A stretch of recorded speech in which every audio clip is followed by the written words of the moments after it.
हाँ जी बेटा, आप करते पे सी chapter number 7 exercise number 7.2 effect of exercise on cardio respiratory system.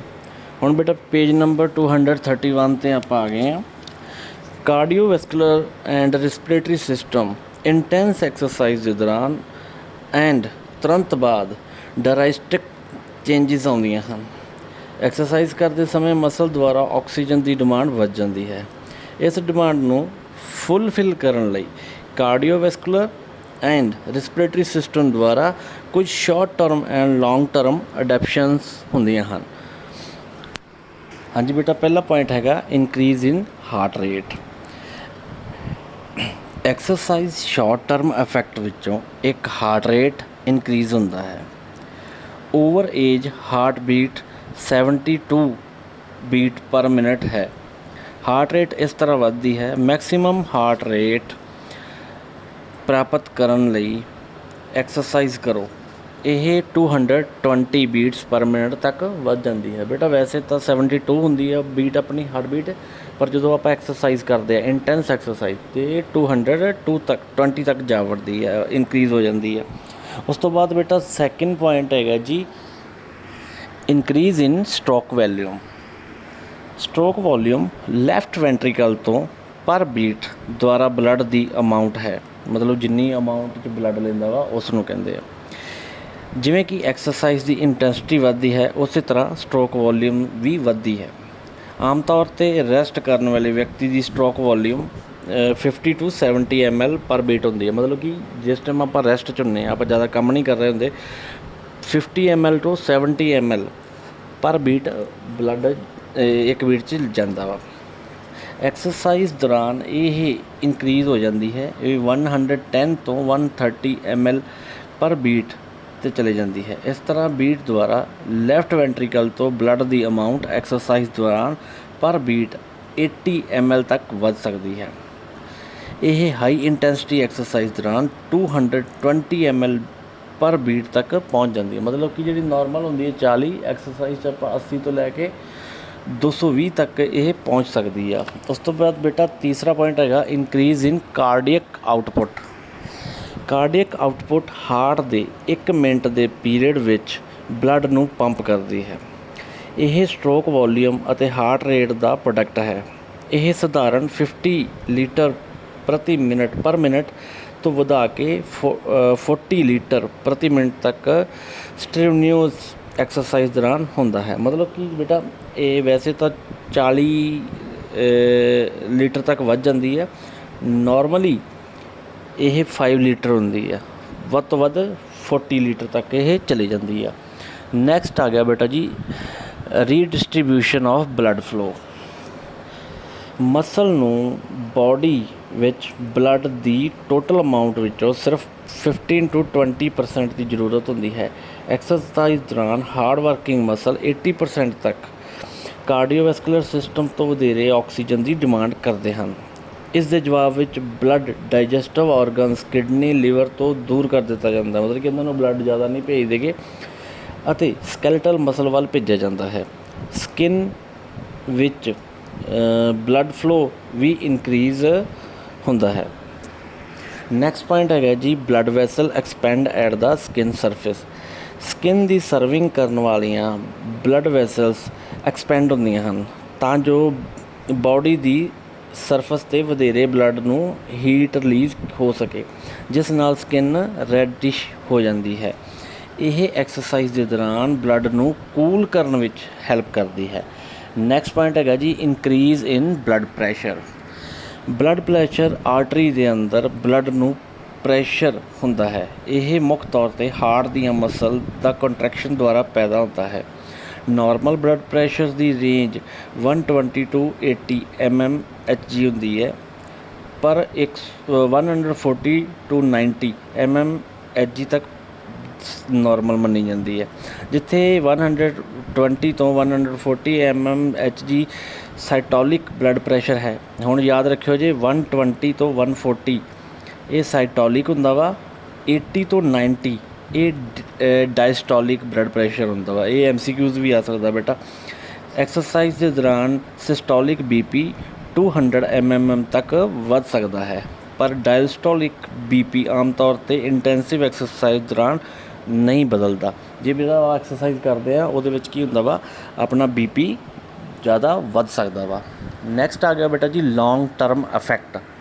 ये बेटा पहला पॉइंट है जी increase in heart size. Regular exercise करन नाल हार्ट साइज एंड वॉल्यूम वध जाता है। वैंट्रिकल वॉल्स वड्डियां होणगीਆਂ ਅਤੇ ਇਸ ਲਈ ਵਧੇਰੇ ਪਾਵਰਫੁਲ ਕੰਟਰੈਕਸ਼ਨ ਦੇ ਏਬਲ ਹੋ ਜਾਂਦੀਆਂ ਹਨ। ਸੈਕਿੰਡ ਪੁਆਇੰਟ ਹੈਗਾ ਜੀ decrease in resting heart rate.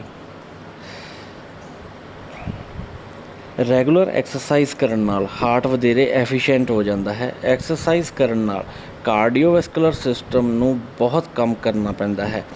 Sedentary period heart ਲਈ ਰਿਲੇਟਿਵਲੀ ਆਸਾਨ ਹੋ ਜਾਂਦੀ ਹੈ। ਨੈਕਸਟ ਆ ਗਿਆ ਬੇਟਾ ਜੀ increase in stroke volume at rest. Cardiac output stroke volume and heart rate the product ਹੁੰਦਾ ਹੈ ਕਿਉਂਕਿ ਰੈਗੂਲਰ ਐਕਸਰਸਾਈਜ਼ ਕਰਨ ਨਾਲ ਰੈਸਟਿੰਗ ਹਾਰਟ ਰੇਟ ਡਿਕਰੀਜ਼ ਹੋ ਜਾਂਦਾ ਹੈ। ਇਸ ਲਈ ਕਾਰਡੀਅਕ ਆਊਟਪੁੱਟ ਬਣਾਈ ਰੱਖਣ ਲਈ ਸਟ੍ਰੋਕ ਵੋਲੀਅਮ ਦੀ ਵੋਲੀਅਮ ਇਨਕਰੀਜ਼ ਹੋ ਜਾਂਦੀ ਹੈ। ਹਾਂਜੀ ਬੇਟਾ ਨੈਕਸਟ ਪੁਆਇੰਟ ਹੈਗਾ ਜੀ ਇੰਪਰੂਵ ਬਲੱਡ ਸਰਕੂਲੇਸ਼ਨ। ਐਕਸਰਸਾਈਜ਼ ਨਾਲ ਮਸਲ ਨੂੰ ਰਿਕੁਆਇਰਡ ਬਲੱਡ ਦੀ ਅਮਾਊਂਟ ਵੱਧ ਜਾਂਦੀ ਹੈ। ਇਸ ਦੇ ਜਵਾਬ ਵਿੱਚ ਨਵੀਂ ਕੈਪਲਰੀਜ਼ ਦਾ ਫਾਰਮੇਸ਼ਨ ਹੁੰਦਾ ਹੈ। ਮੌਜੂਦਾ ਕੈਪਲਰੀਜ਼ ਵੀ ਵਾਈਡਰ ਹੋ ਜਾਂਦੀਆਂ ਹਨ। ਇਹ ਬਲੱਡ ਸਰਕੂਲੇਸ਼ਨ ਨੂੰ ਇੰਪਰੂਵ ਕਰਨ ਲਈ ਅਤੇ ਇਸ ਨੂੰ ਮੋਰ ਐਫੀਸ਼ੀਐਂਟ ਬਣਾਉਣ ਵਿੱਚ ਹੈਲਪ ਕਰਦਾ ਹੈ। ਨੈਕਸਟ ਪੁਆਇੰਟ ਹੈਗਾ ਜੀ ਡਿਕਰੀਜ਼ ਇਨ ਬਲੱਡ ਪ੍ਰੈਸ਼ਰ। ਰੈਗੂਲਰ ਤੌਰ 'ਤੇ ਐਕਸਰਸਾਈਜ਼ ਕਰਨ ਵਾਲੇ ਲੋਕਾਂ ਵਿੱਚ BP 10 mmHg ਡਿਕਰੀਜ਼ ਹੋ ਜਾਂਦਾ ਹੈ। ਉਸ ਤੋਂ ਬਾਅਦ ਬੇਟਾ ਨੈਕਸਟ ਪੁਆਇੰਟ ਹੈਗਾ ਜੀ ਬਲੱਡ ਵੋਲੀਅਮ ਇਨਕਰੀਜ਼ਿਜ਼। ਹੈਵੀ ਐਕਸਰਸਾਈਜ਼ ਦੇ ਦੌਰਾਨ ਮਸਲ ਨੂੰ ਆਕਸੀਜਨ ਦੀ ਸਪਲਾਈ ਰੱਖਣ ਲਈ ਬਾਡੀ ਰੈੱਡ ਬਲੱਡ ਸੈਲਸ ਦੇ ਬਹੁਤ ਸਾਰੇ ਸੈਲਸ ਦੀ ਪ੍ਰੋਡਿਊਸ ਕਰਦੀ ਹੈ। ਨੈਕਸਟ ਪੁਆਇੰਟ ਹੈਗਾ ਜੀ foster recovery rate. Regular exercise ਕਰਨ ਨਾਲ ਤੇਜ਼ੀ ਨਾਲ ਰਿਕਵਰੀ ਰੇਟ ਹੁੰਦਾ ਹੈ। ਇੱਕ ਐਥਲੀਟ ਦੇ ਹਾਰਟ ਰੇਟ ਇੱਕ ਬਿਗਨਰ ਦੇ ਕੰਪੈਰੀਜ਼ਨ ਨੋਰਮਲ ਹੁੰਦਾ ਹੈ। ਮਤਲਬ ਕਿ ਇੱਕ ਜਿਹੜਾ ਨਵਾਂ ਬੰਦਾ ਭੱਜੂਗਾ ਉਹਦੇ ਹਾਰਟ ਦੇ ਮੁਕਾਬਲੇ ਜਿਹੜਾ ਇੱਕ ਐਥਲੀਟ ਆ ਉਹਦਾ ਹਾਰਟ ਰੇਟ ਨੋਰਮਲ ਰਹਿੰਦਾ ਵਾ। ਇਸ ਤਰ੍ਹਾਂ ਰਿਕਵਰੀ ਵੀ ਤੇਜ਼ ਹੋ ਜਾਂਦੀ ਹੈ। Cardio respiratory system regular exercise ਬਹੁਤ ਸਾਰੇ ਲਾਭ ਹੁੰਦੇ ਹਨ। ਨੈਕਸਟ ਪੁਆਇੰਟ ਹੈਗਾ ਜੀ low level of accumulation of lactic acid. Anabolic respiration glucose ਨੂੰ ਆਕਸੀਜਨ ਤੋਂ ਬਿਨਾਂ ਐਨਰਜੀ ਵਿੱਚ ਕਨਵਰਟ ਕਰਨ ਦਾ ਪ੍ਰੋਸੈਸ ਹੈ। ਗਲੂਕੋਜ਼ ਤੋਂ ਐਨਰਜੀ ਵਿੱਚ ਕਨਵਰਸੇਸ਼ਨ ਦੇ ਦੌਰਾਨ ਲੈਕਟਿਕ ਐਸਿਡ ਇੱਕ ਵੇਸਟ ਪ੍ਰੋਡਕਟ ਕ੍ਰੀਏਟ ਕੀਤਾ ਜਾਂਦਾ ਹੈ। ਲੈਕਟਿਕ ਐਸਿਡ ਮਸਲ ਨੂੰ ਟਾਇਰਡ ਐਂਡ ਪੇਨਫੁਲ ਬਣਾਉਂਦਾ। ਰੈਗੂਲਰ ਐਕਸਰਸਾਈਜ਼ ਮਸਲ ਨੂੰ ਆਕਸੀਜਨ ਦੇ ਲੋਅਰ ਲੈਵਲ ਨਾਲ ਕੰਮ ਕਰਨ ਲਈ ਐਡਜਸਟ ਕਰਨ ਲਈ ਪ੍ਰਪੇਅਰ ਕਰਦੇ ਹਨ ਅਤੇ ਸਰਕੂਲੇਟਰੀ ਸਿਸਟਮ ਆਪਣੇ ਆਪ ਨੂੰ ਬਾਡੀ ਡਿਫਰੈਂਟ ਪਾਰਟ ਵਿੱਚ ਆਕਸੀਜਨ ਟਰਾਂਸਫਰ ਕਰਨ ਲਈ ਡਿਵੈਲਪ ਕਰਦੀ ਹੈ। ਇਸ ਦੇ ਰਿਜ਼ਲਟ ਵਜੋਂ ਲੈਕਟਿਕ ਐਸਿਡ ਦੇ ਲੋ ਲੈਵਲਸ ਹੁੰਦੇ ਹਨ। ਨੈਕਸਟ ਪੁਆਇੰਟ ਹੈਗਾ ਜੀ ਇਨਕਰੀਜ਼ ਇਨ ਕੈਪਲਰੀਜ਼ ਨੈਟਵਰਕ। ਆਕਸੀਜਨ ਦੀ ਡਿਮਾਂਡ ਨੂੰ ਅਚੀਵ ਕਰਨ ਲਈ ਕੈਪਲਰੀ ਦਾ ਨੈਟਵਰਕ ਇਨਕਰੀਜ਼ ਹੁੰਦਾ ਹੈ। ਐਕਸਰਸਾਈਜ਼ ਦੇ ਦੌਰਾਨ ਬਾਡੀ ਦੇ ਡਿਫਰੈਂਟ ਪਾਰਟ 'ਤੇ ਪਲੇਸਡ ਡਿਮਾਂਡ ਦੇ ਕਾਰਨ ਮਸਲ ਸਾਈਟ ਅਤੇ ਕੈਪਲਰੀ ਦੀ ਡੈਂਸਿਟੀ ਇੰਪਰੂਵ ਹੁੰਦੀ ਹੈ। ਕੈਪਲਰੀ ਡੈਂਸਿਟੀ ਵੱਧਦੀ ਹੋਈ ਮਸਲ ਨੂੰ ਗ੍ਰੇਟਰ ਆਕਸੀਜਨ ਟਰਾਂਸਪੋਰਟ ਕਰਨਾ ਅਲਾਓ ਕਰਦੀ ਹੈ। ਇੰਟੈਂਸ ਐਕਸਰਸਾਈਜ਼ ਕਰਨ ਦੀ ਯੋਗਤਾ ਵਿੱਚ ਇੰਪਰੂਵਮੈਂਟ। ਇਸ ਤੋਂ ਇਲਾਵਾ ਐਕਸਰਸਾਈਜ਼ ਕੈਪਲਰੀ ਫੰਕਸ਼ਨ ਵਿੱਚ ਆਈ ਡਿਕਲਾਈਨ ਨੂੰ ਰੋਕਣ ਵਿੱਚ ਹੈਲਪ ਕਰਦੀ ਹੈ ਜੋ ਏਜ ਦੇ ਨਾਲ ਹੁੰਦੀ ਹੈ। ਨੈਕਸਟ ਬੇਟਾ ਜੀ ਆ ਗਿਆ effect of exercise on respiratory system. ਇਹਦੇ short term and immediate effects ਕੀ ਹੁੰਦੇ ਆ। ਪਹਿਲਾ ਪੁਆਇੰਟ ਹੈਗਾ ਜੀ respiratory rate increase. Per minute respiration ਦੀ total number of respiratory rate ਕਿਹਾ ਜਾਂਦਾ ਹੈ। ਰੈਸਟ ਦੇ ਸਮੇਂ ਅਡਲਟ ਲਈ respiration rate 12 to 20 breath per minute ਹੁੰਦਾ ਹੈ, ਪਰ ਐਕਸਰਸਾਈਜ਼ ਦੇ ਦੌਰਾਨ ਇਹ ਪਰ ਮਿੰਟ 40 ਬੀਟਸ ਤੱਕ ਇਨਕਰੀਜ਼ ਹੋ ਜਾਂਦਾ ਹੈ। ਨੈਕਸਟ ਪੁਆਇੰਟ ਹੈਗਾ ਬੇਟਾ ਜੀ amount of air inhaled and exhaled increase ਜਾਂ ਟਿਡਾਲ ਵੋਲੀਅਮ ਇਨਕਰੀਜ਼। ਐਕਸਰਸਾਈਜ਼ ਦੇ ਦੌਰਾਨ ਹਰੇਕ ਬ੍ਰੇਥ ਵਿੱਚ air inhale and ਐਕਸਹੇਲ air the amount ਵੀ ਲਗਭਗ 0.5 ਲੀਟਰ ਟੂ 4.5 ਲੀਟਰ ਤੱਕ ਵੱਧ ਜਾਂਦੀ ਹੈ। Air the increase volume blood stream and ਫਿਰ ਕੰਮ ਕਰਨ ਵਾਲੀਆਂ ਮਸਲ ਵਿੱਚ ਵਧੇਰੇ ਆਕਸੀਜਨ ਪ੍ਰੋਵਾਈਡ ਕਰਦੀਆਂ ਹਨ। ਨੈਕਸਟ ਪੁਆਇੰਟ ਹੈਗਾ ਜੀ ਇਨਕਰੀਜ਼ ਇਨ ਵਿਟਾਲ ਕਪੈਸਿਟੀ। ਵਿਟਾਲ ਕਪੈਸਿਟੀ ਦਾ ਅਰਥ ਹੈ ਏਅਰ ਦੀ ਸਭ ਤੋਂ ਵੱਡੀ ਵੋਲਿਊਮ ਜੋ ਡੀਪੈਸਟ ਬਰੀਥ ਦੇ ਬਾਅਦ ਲੰਗਸ ਵਿੱਚੋਂ ਬਾਹਰ ਕੱਢੀ ਜਾ ਸਕਦੀ ਹੈ। ਐਕਸਰਸਾਈਜ਼ ਦੌਰਾਨ ਭਾਰੀ ਕੰਮ ਕਰਨ ਨਾਲ ਇੱਕ ਵਿਅਕਤੀ ਦੇ ਬਾਡੀ ਦੀ ਵਾਈਟਲ ਕਪੈਸਿਟੀ ਵੱਧ ਜਾਂਦੀ ਹੈ।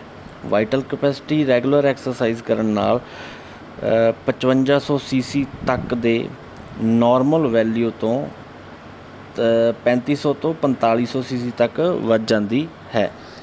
ਉਸ ਤੋਂ ਬਾਅਦ ਬੇਟਾ ਜੀ ਆ ਗਿਆ ਲੌਂਗ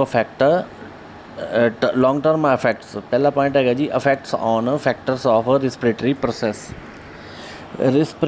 ਰਿਸਪੀਰੇਟਰੀ ਸਿਸਟਮ ਦਾ ਫੰਕਸ਼ਨ ਡਿਪੈਂਡ ਕਰਦਾ ਹੈ composition of blood and circulation body ਦੇ ਐਲਕਲਾਈਨ ਰਿਜ਼ਰਵ 'ਤੇ, ਚੈਸਟ ਕੈਵਿਟੀ ਦਾ size, muscle of chest, acidity of blood ਵਰਗੇ ਫੈਕਟਰ 'ਤੇ ਰੈਗੂਲਰ ਐਕਸਰਸਾਈਜ਼ ਕਰਨ ਨਾਲ ਇਹ ਸਾਰੇ ਫੈਕਟਰਸ ਇੱਕ ਫੇਵਰੇਬਲ ਇਫੈਕਟ ਪਾਉਂਦੇ ਹਨ।